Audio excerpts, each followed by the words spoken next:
So the illegal immigrants from wherever they come from, they must start running when you become mayor. If they don't run, I'm gonna make them run. We are talking about a mass entry of illegal immigrants. You are talking about people who are working in restaurants. You can't come here, my sister, and say no one is taking a job. That job of a domestic worker belongs to a South African. Cannot then say no, but there's 100 refugees in this country. We are talking about a mass entry of illegal immigrants. You are talking about people who are working in restaurants. You can't come here, my sister, and say no one is taking a job. That job of a domestic worker belongs to a South African.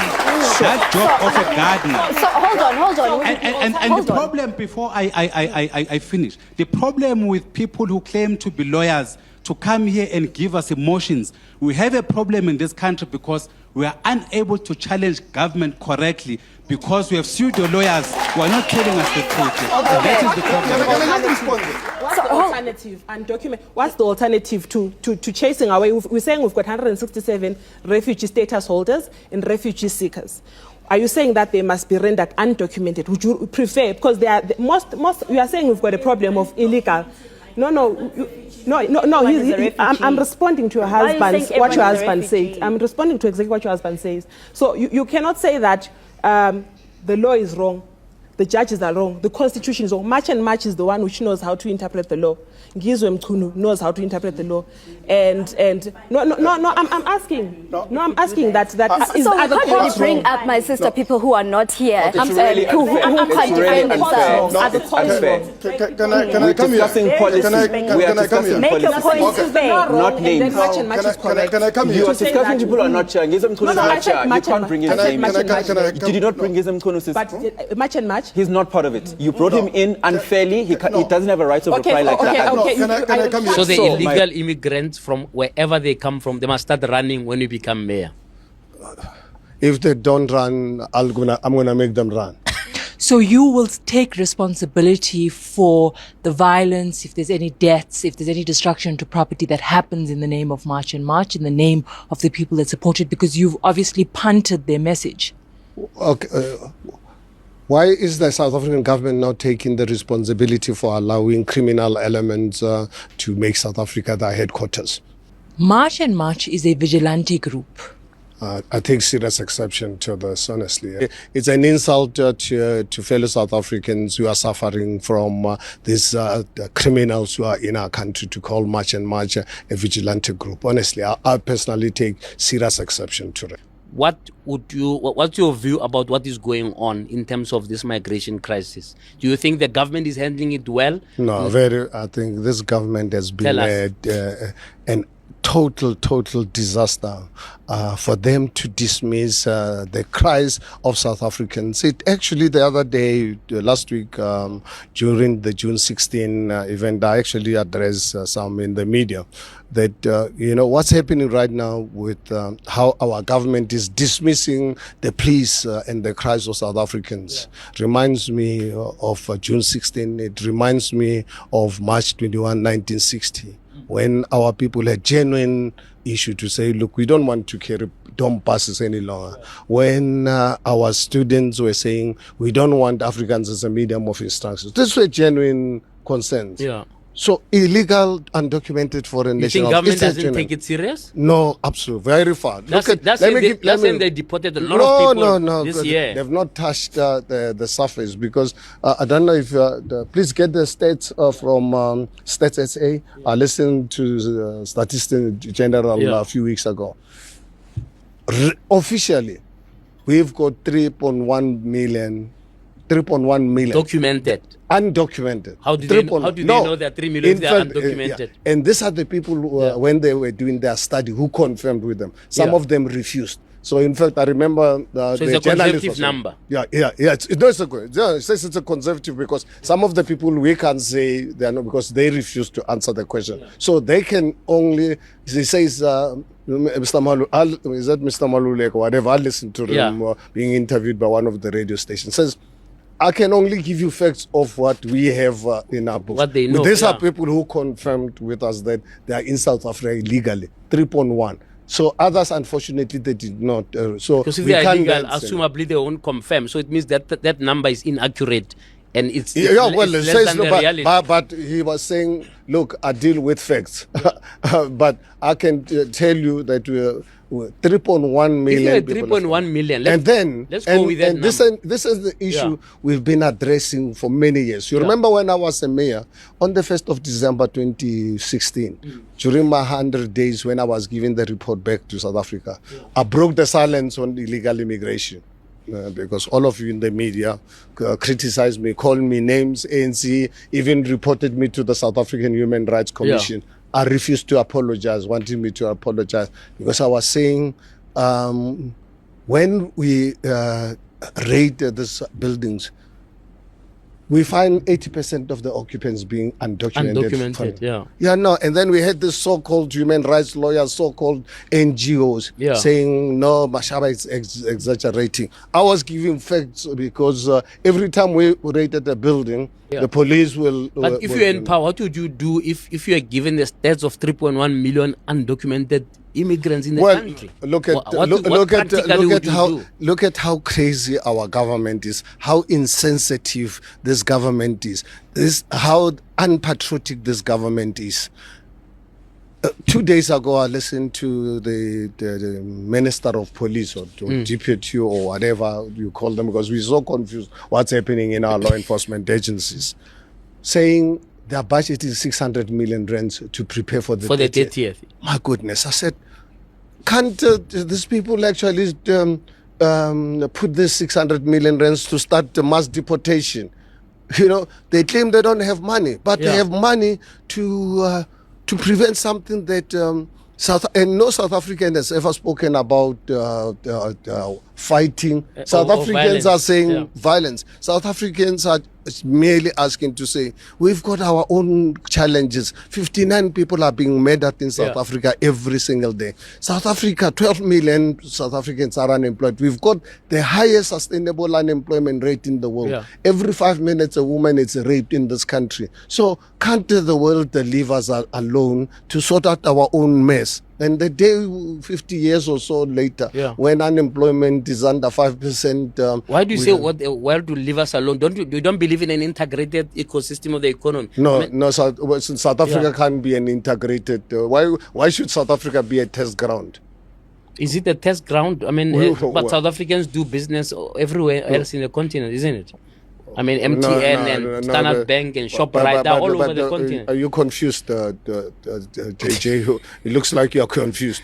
You're talking about doing commercial interrelation business, but you're talking, and then we were talking about about criminals. So there's the two businesses are totally separate. You think your hands will be tied as mayor to deal with No, they're not going to be. No, what will you do? Tell me what you will do. Within the metropolis in the city of Johannesburg, we are going to chase away illegals. We are going to arrest them, take them to Lindela or to Home Affairs offices every day. We find you undocumented. There'll be a special task force that is going to, because we don't have the authority. Do you agree with March and March in terms of their strategy to bring the country to a standstill until this matter is sorted out? Do you agree with March and March? I agree with March. I've been to a few of their marches, but I've never heard of them saying that they want to bring the country to a standstill. The first time I'm hearing from you. So on the 30th, that's what the police are saying, they're going to spend 600 billion doing. You know what? Even right now, coming here in the news, I listen to just in the main news about March and March. The 30th of June is not even their own issue. They were also invited. So I'm saying... Invited by who? Do you know? Ask have you met March and March? I've marched with them more than once. So you agree with their strategy? Are you joining them on the 30th to March? No, it's not. It's not called by this march. Well, as far as we know, I don't know who called this march, because we were not invited. But I'm going to bring in my panel on this immigration. But Action SA and me as Herman Mashaba. And unapologetic, 100% support South Africans that wants illegal immigration out, illegal, documented, undocumented, and I take serious exceptions. when people talk about illegal immigration, they want to confine it to Africa. So the illegal immigrants from wherever they come from, they must start running when you become mayor. If they don't run, I'm gonna make them run. March and March is a vigilante group. I take serious exception to this, honestly. To call them a vigilante group, honestly, it's an insult to fellow. It's an insult to fellow South Africans who are suffering from these criminals who are in our country. To call March and March a vigilante group, honestly, I personally take serious exception to it. Do you think it's legal for an ordinary South African to go and raid buildings? Is it? It's not right, but is it right for the South African government to allow criminal elements to base themselves here in South Africa? Absolutely make South Africa? Not. So then why when South Africans raise an issue about illegal immigration, you want to call them vigilante? Honestly, I've been in marches. I've been personally in 2 big marches with March and March, and I've engaged with them. And to call them a vigilante group in front of me, I'll take serious exception to it. I'll never accept it. I think it's an insult to our people who are victims of this illegality.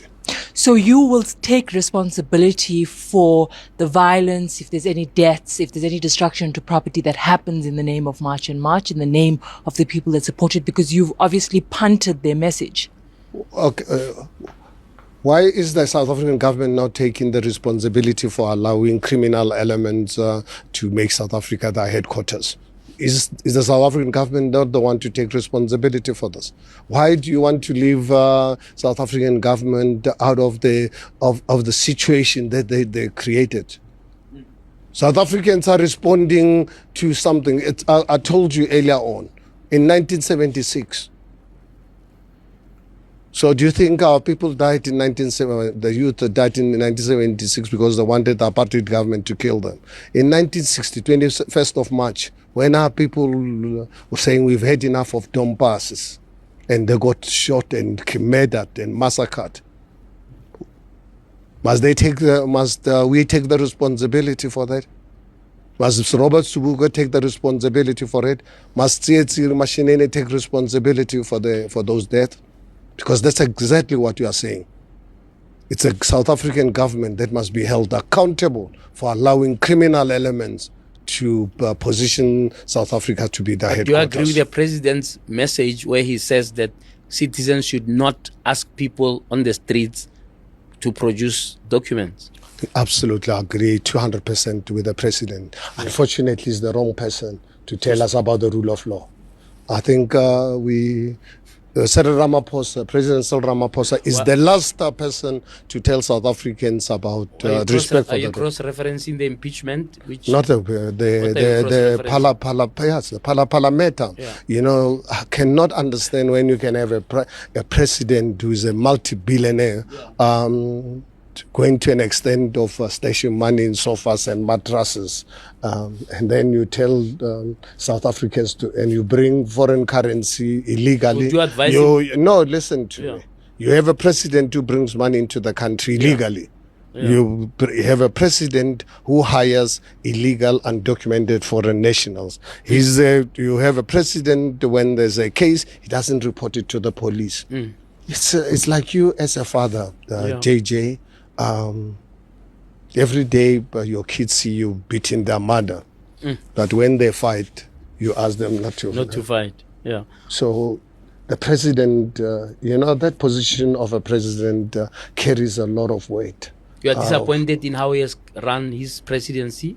It's been a total disaster. We never thought we'll have a worse president than Jacob Zuma. I went into politics because of Jacob Zuma. I never thought we'll get a worse president. I think if you look at Jacob Zuma and Cyril Ramaphosa, I mean, it's like Jacob Zuma is a saint. You said that you wouldn't be in coalitions with parties that will allow illegal migration. But yet you are currently in coalition with the one party that wants to tear down the borders and the other party that's facilitating has facilitated the problem that we've got. in the ANC and the EFF. So number one, that's why I ask, were those preconditions from before, or are they only going to kick in after the election, in which case voters will know who you won't coalesce with. On the other issue, you said you won't be in coalition with any party that's corrupt, but yet the deputy mayor of the city of Tshwane, Eugene Modise, has a unbelievable track record. But yet you're in coalition, so will this only kick in after? And then, okay, give the DA side as well. I'm asking you because you're in a current coalition. I'm not here to talk about You're supposed to be a neutral person. I am a neutral person. So talk from a neutral position, an independent person. Okay, that's great. I'm listening. I'm going to respond to those. Now, to give the side of the DA. I don't want to give a side because you're not in coalition with the DA. I'm not a spokesman for the DA. I was in coalition with them, and you know. So. Yes.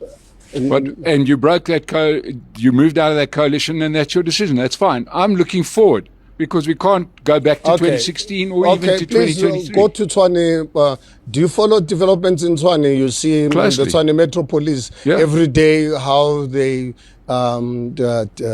arrest illegal foreigners. Yeah, and also see Gareth Nisi all over the Madlanga Commission. I'm just saying that. What I'm saying is, do you see the city of Tshwane arresting illegal foreigners? Mayor Moya, a few weeks ago in one of the press conferences, one of her biggest frustrations, they arrested these illegal foreigners. 3 days later, they're back in the streets when the city does not have the authority. She does herself on a daily basis, including breaking down structures built by illegal foreigners in our country illegally. And the issue of Modise, which is a misinformation, something that happened predates Nasipi Moya. It's a thing that a DA is a specialist in misinformation and propaganda. So in other words, your preconditions don't really account then, because you're going to explain away the contraventions to your preconditions. Tell me, has Modise, has he been found guilty? Must we operate on the basis of a DA inherited issue? Now, all of a sudden, it becomes an issue. We investigate.